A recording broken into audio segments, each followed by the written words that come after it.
جماعة والله العظيم ما في حاجة اسمها سعر الرسالة كام عشان خاطر الكامبين تبقى كويسة.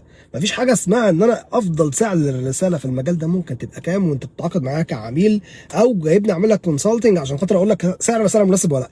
ده ما فيش منه خالص. في الاخر كل الكلام ده بيتقلب كاك كاستمر اكوزيشن كوست. يعني ايه بالراحة كده؟ انت جاي بتشتغل ادفانتج بلس اودينس وعايز تجيب الرسالة بسعر قليل جدا وتجيب مئات والاف الرسائل. ما انت بتهلك تيم الاوبريشن بتاعك والمودريتورز والسيلز بتنفخهم.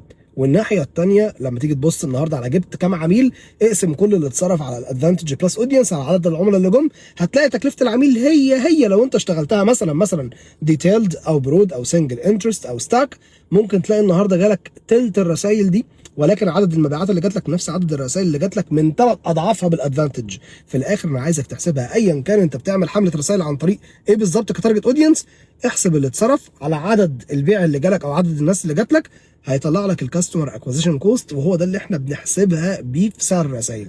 مش بنحسب النهارده سعر الرساله كام ولا بنحكم على الكامبين كلها بسعر الرساله كام، ده مفيش منه خالص. فارجوك تبطل تحسبها كده، لان انت طول ما انت بتحسبها كده هتقعد تصرف كتير قوي وتعين موظفين كتير جدا وتفرح لي بالرساله ام 2 جنيه و5 جنيه وام 10 سنت وربع دولار ونص دولار، ده مش هياكلك عيش.